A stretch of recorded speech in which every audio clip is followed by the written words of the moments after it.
뭐 짧은 시간입니다만 말씀 나누다 보니까 우리 정겨울 의장께서는 정치적 소신이 굉장히 이제 올곧은 나름대로의 소신이 굉장히 올곧으신 그런 정치인이 아니신가 그런 생각이 들었는데 어떻게 정치를 시작하시게 됐는지 그 계기가 좀 궁금하거든요. 그리고 우리 정겨울 의장님이 꿈꾸는 정치 어떤 정치인지 말씀해 주십시오. 저는 제가 꿈꾸는 정치는 사람이 사람답게 살고 사람이 존중받는 네. 그런 경기도를 만들고 싶다고 했습니다.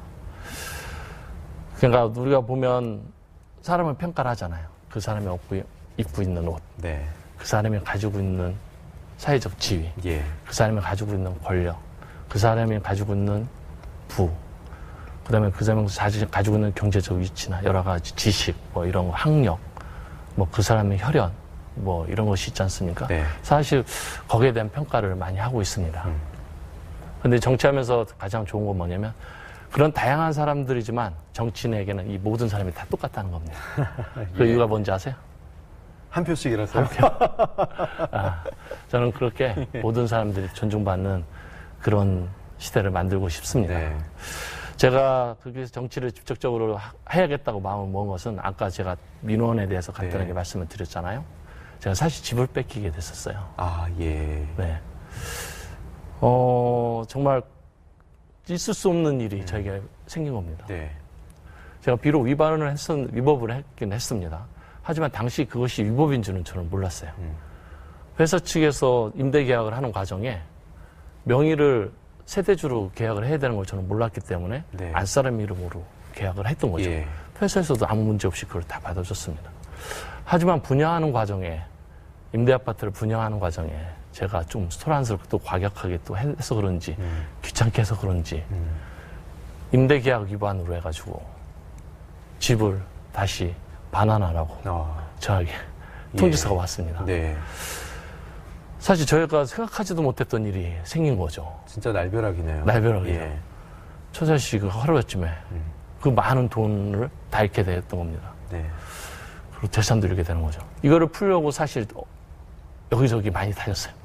그때 시청도 찾아가면서 막 요청하고 도와달라, 살려달라, 제발 좀 관심 좀 달라 했지만 어느 누구도 저를 이렇게 그 얘기를 들어주려고 하는 사람도 없었습니다. 네. 또한 정치인들도 많이 찾아가고 정치인들한테도 부탁을 했지만 실질적으로 앞에서는 선거 때는 도와주겠다고 했지만 실질적으로 막상 선거가 이런 데 끝나면 만나기도 어렵고 그것을 처리해 주겠다는 연락도 없었습니다. 또한 그분들을 한번 만나기 위해서는 정말 어마어마한 시간이 투자가 됐어요. 네.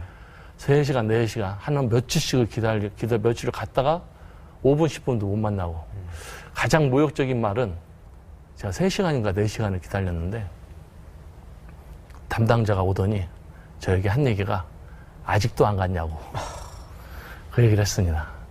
제가 그 소리를 듣고 야 이건 진짜 저는 집을 잃는 그런 경우가 생겼는데 어떻게 그거에 대해서 저렇게도 관심이 없을까라는 생각을 했습니다. 결국 저는 단식을 했고 단식을 하는 과정에 최후 통지서를 받은 거죠. 해지 임대 아파트 계약 해지 통지서를 받고 몇 월 며칠자를 그때 6월 6일자인가 해서 집을 빼라고. 진짜 이제 나앉게 생긴. 완전 단식까지 하고 막 네. 그렇게. 그때 처음 느꼈습니다. 나도 죽을 수 있구나. 야, 그리고 여기서 만약에 내가 포기를 하면 결국 난 빈털터리로 쫓겨나고. 사실 그런 거를 생각하면서 너무 억울했어요. 그리고 지금 약간 눈물이 눈물이 흐르시는 것 같아요. 약간 두렵고 되게 두려웠어요. 네, 네. 두렵고 겪지 못했던 걸 겪는 거잖아요. 그리고 여기서 포기를 하면 집을 다 뺏기게 되는 거고 그렇다고 여기서 끝까지 버티면 회사에서나 그 내 의견을 받아주지 않았을 경우로 결국 내가 죽을 수밖에 없는 상황이 됐고 이런 엄청난 두려움이 저에게만 밀려왔고 억울했죠. 네. 그리고 왜 내가 뭘 잘못했다고 이런 일을 내가 왜 당해야 되는지 그리고 내가 왜 미쳤다고 여기서 지금 단식을 하고 있는지 그 네. 자체도 저는 이해를 할 수 없어요. 그리고 왜 나에게 이런 운명이 주어졌는지 진짜 원망스럽고 그러더라고요. 그때 제가 진짜 하나님을 찾았습니다. 네. 제가 사실 교회는 안 다녔었는데 네. 그때 하나님을 찾고 제가 살려달라고 했어요. 살려달라고 하면서 만약 혹시 살려주면 살려달라는 건 분양을 해줘야 되는 거잖아요. 이 문제를 해결은 살려주면 제가 정치를 하겠습니다. 그리고 권력을 갖겠습니다. 라고 했습니다. 그래서 그 권력을 정말 내 자신을 위해서나 아니면 내가 뭔가 누리기 위해서, 남을 위해 쓰기 위해서 그 권력을 행사하는 것이 아니라 혹시 나 같은 사람이 찾아오면 저와 같이 저는 그 당시 죽을 수도 있구나라는 그런 극단적인 생각을 했었는데요. 그런 생각을 갖지 않고 그 사람 얘기를 들어주고 그 사람 민원을 100% 들어줄 수는 없지만 저처럼 극단적인 생각을 하지 않게끔 보듬어 줄 수 있는 그런 권력자가 되겠습니다 하면서 제가 그때 정치를 하겠다고 마음 먹었습니다. 네. 그리고 나서 정말 많이 울었어요. 그리고 살려달라고 울기도 하고 그렇게 했는데 기가 막히게 그 한 이후로 3일 후에 문제가 해결됐습니다. 예. 그리고 나서 저는 그때부터 본격적으로 정치에 대한 제가 인맥을 아무도 없지 않습니까? 네.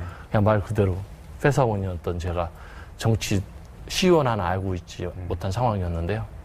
4시간 기다려서 문전박대 당한 기억밖에 없는데요, 그렇죠? 예. 이제는 선거판에 찾아간 거죠. 네.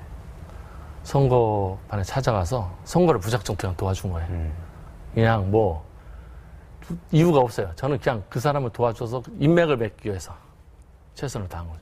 그래서 선거 2006년도 지방선거의 첫 안양시장 선거에 제가 가서 도와주면서 정치인들에게 눈이 들고 그 다음에 이제는 2007년도 안양시장 보궐선거에 참여를 했었고 2008년도 제 지역구에 있는 이석현 의원 총선에 네. 참여하면서 우연찮게 제 지역구에 보궐선거가 생긴 거예요. 네.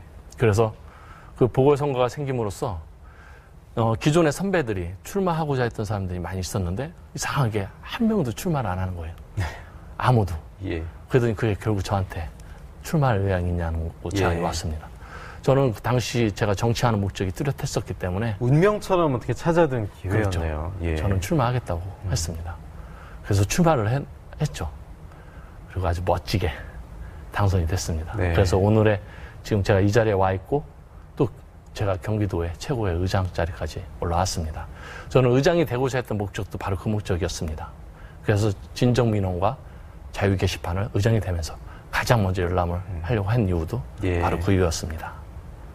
그런 사연이 있으셨군요. 네네.